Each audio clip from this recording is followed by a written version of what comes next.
pode-se afirmar, com segurança, que estaríamos convivendo com dois tipos de universo: o da matéria escura e o que observamos através da luz. Um não existe sem o outro. Essa dualidade é falsa, mas seria estabelecida pela forma com que interagimos com a matéria escura, pois, para fazê-lo, dependemos da nossa memória.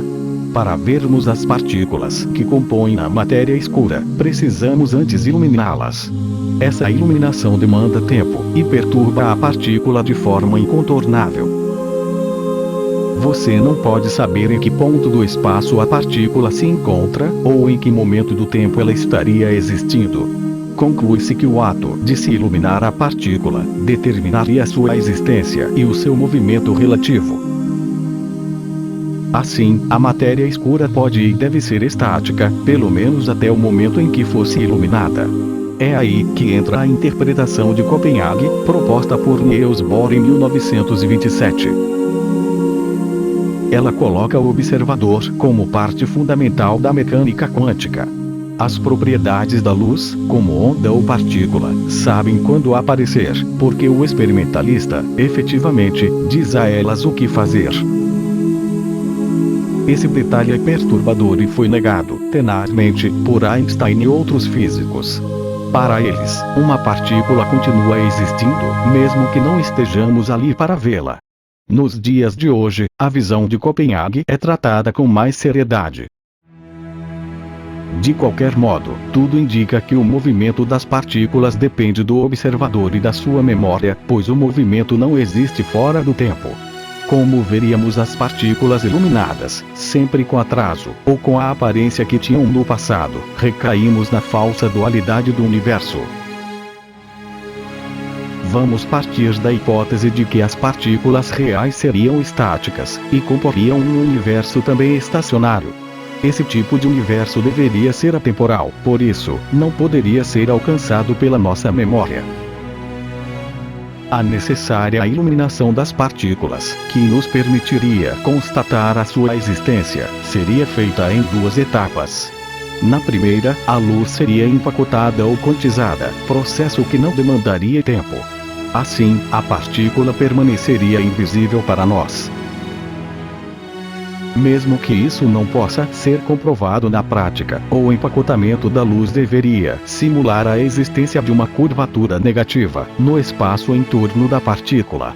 É que já foi demonstrado, pela física, que a formação do quantum não demanda tempo mensurável. Para que o movimento da partícula se tornasse visível para o operador do sistema quântico, a seta do tempo deveria sofrer uma inversão no seu sentido, na mesma ocasião em que a luz se espalhasse, na forma de um fóton. Esse movimento de inversão da seta isolaria a partícula, impedindo que o observador pudesse vê-la de forma direta. Para isso, ele se colocaria na dependência do mensageiro da partícula, a luz espalhada. Se, na primeira fase da formação do fóton, o espaço tivesse se curvado negativamente, esticando-se de forma semelhante a uma mola, e retendo as informações, entende-se que ele deveria estar se contraindo na fase oposta, ou perdendo curvatura. Esse detalhe justificaria o fato de estarmos registrando o esticamento da luz, e o seu desvio para o vermelho, de forma defasada no tempo. Isso pode ser facilmente notado no fato de que quando a mola do espaço se esticasse entre duas partículas, o esticamento seria seguido de um aumento da energia potencial elástica. Haveria a geração de tensão entre as extremidades da mola e desaceleração do movimento das partículas. Porém, quando a luz se espalhasse, o observador finalmente teria o acesso liberado às informações sobre o esticamento, e ele veria as partículas acelerando, mesmo com a luz se desviando para o vermelho. Os dois eventos pertenceriam a fases opostas, e excludentes entre si. Se você visse a mola se esticando diretamente, o que não aconteceria na prática, não poderia vê-la se contraindo simultaneamente. A utilização da luz, para a visualização das partículas, as coloca em movimento contínuo e relativo, devido à exclusão de acesso à fase de formação do quantum. Como essa fase não demanda tempo, a fase oposta, de contração da mola, é a única que permite a observação da partícula. Por isso, ela aparenta ser contínua, mesmo na presença do desvio para o vermelho da luz espalhada. O espaço do universo das partículas parece estar se achatando continuamente, com a matéria visível perdendo densidade, de forma gradual e contínua. Um dos problemas que a iluminação das partículas apresenta é o fato das ondas de luz, emitidas ou refletidas pelas partículas, serem circulares. Na medida em que se afastassem do centro, as ondas iriam se superpondo ao longo do tempo, formando um cone reto. Partículas que fossem descritas por esse tipo de onda circular, não poderiam apresentar movimentos de aproximação ou de afastamento, em relação a outras partículas. Nestas condições, um elétron iluminado ficaria sempre à mesma distância do núcleo do átomo, girando em torno dele, com velocidade e aceleração constantes. Ou seja, a profundidade da curvatura do espaço, ao redor das partículas, se manteria constante ao longo do tempo, o que engessaria todo o sistema atômico. Antes de realizar o salto quântico, do seu nível para outro de maior energia, o elétron desaparece. Isto é, ele não pode ser detectado, de nenhuma forma, no espaço entre esses dois níveis independentes. É aqui que aconteceria o pulo do gato. O espaço entre os níveis estaria se curvando negativamente, retendo a luz e as informações que ela transporta.